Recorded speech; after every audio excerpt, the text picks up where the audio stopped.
So let's go and have a look at what one particular media commentator, Duncan Grieve, we had Duncan on the show before, he's been on here and have a chat with us. He's known now as the founder of Spinoff. He's doing some other things now, he's a little bit more hands-off with Spinoff, but he came on the AM show this morning. And, you know, as the mainstream media is to do, they gave him a whole 2.5 minutes to talk about this big, important issue. But he was talking about stuff taking over. This is like, you know, the saying mousetrap when you talk about Shakespeare, what they refer to as a mousetrap. A mousetrap is a play within a play, because I think it's Hamlet, isn't it? In Hamlet there is a play, mousetrap, and so a mousetrap is like an issue within issue sort of thing. And this is like TV talking about a TV station that's taking over their TV station, and how will that TV station run with the new people doing the job of the people who are now talking about it. It's a bit Inception-y. But I've also noticed actually on News Hub's website, it feels like there's quite a bit more snark towards the government of the last few weeks. Good. They're just getting their last bits and pieces out there. So anyway, Duncan Grieve went on the AM show this morning to have a talk about Stuff and what they should be expecting running a network news product. Now, in 80 days, News Hub will broadcast its final bulletin on TV3, and we will broadcast the very last AM show. The media landscape is rapidly and dramatically changing, as we've just heard from Glenn Kine. We're now speaking with Spinoff founder Duncan Grieve. For your analysis, Duncan, thanks for being with us. Oh, great to be here.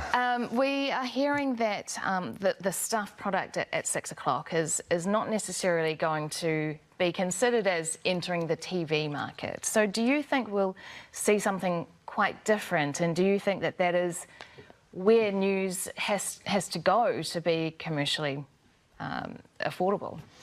I mean, if you can't see what's behind the cameras here, but there's an enormous and quite elaborate setup here, which there's just no way that Stuff will be able to bring to the table. So they will unavoidably make something that looks different, that feels different, because creating, you know, TV-first journalism is really different to creating kind of, you know, print or written journalism. And so, you know, I think that challenge potentially has been underestimated, but unavoidably, yes, it will be a very different product. And I guess we have seen that even in television, right? Like, there was once upon a time you would never see a Zoom interview on TV, and COVID changed that. So no, wrong. Sorry, there's a little bugbear. I'm like, wrong. CNN changed that.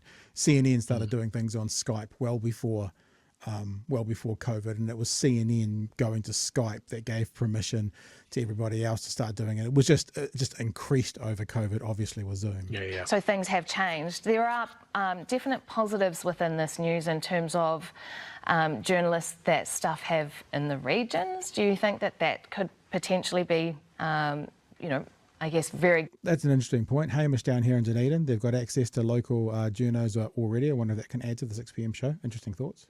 Good for journalism in terms of regional content? I mean, the fact that Stuff employs more journalists than anyone else means that their selection of stories will be vast and potentially bigger than News Hub's. But I do think that the presentation aspect has been potentially underrated. It's one thing to report the news, that layer of 100%. How you make it sing and impact for the audience is really, really difficult, and they have to learn it very, very quickly.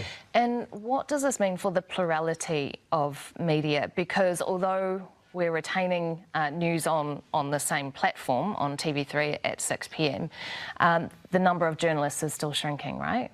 It creates it maintains a competitive tension between 3 and TVNZ, but in terms of Sorry, it doesn't. There will be no TVNZ will find this no competition at all. It doesn't do that at all, but just personal opinion. Reality, we're still one down. We're still down one of the greatest, most kind of powerful and kind of vivacious newsrooms in the country. It's being replaced by another one in terms of the content, but we're still losing what News Hub is and has always been. Do you think that this is a milestone, I guess, in broadcasting and in journalism in this country? And what do you, if you do, what do you think is the next phase? What's going to be the difference from here on in? Yeah, I mean, I think this deal has, you know, as I've sort of said and processed it, and the whole kind of journalistic community has, it becomes clear that it's actually bigger than maybe it first looked. And I think it's the start of a sort of a big step in sea change. it's really risky for both organisations. It could go fantastically well, but also it contains a lot of pitfalls that will become clear over time. But I just, the main thing I keep thinking about is I look at Jen Lynch's story about the social media staffing in Christopher Luxon's office, and think about what in three months' time that story doesn't come out, and we're just none the wiser for it, and it just it seems completely wild to me that we're walking into that reality. There you go. So some interesting things there, Chewy. I've got a few things to say about what was just said, but you can go first, sir. What are your thoughts? Yeah, I think Duncan's an interesting one to talk about this, because I think what he's done with Spinoff is, building a brand and a news and opinion outlet with quite a varied spread of things that it can do from the ground up. Yep. On the smell of an oily rag at some point. Dude knows what he's talking about. And I think you're quite right to identify the fact that whatever is coming out of this is not going to be a competitor to TVNZ. It's an alternative. Yes, fair. But it is not a competitor. They are not going to be able to put the amount of resources that TVNZ could turn onto it. And that means that, I'm not saying that they're going to, but the potential there is that TVNZ can just take its foot off the gas a little bit.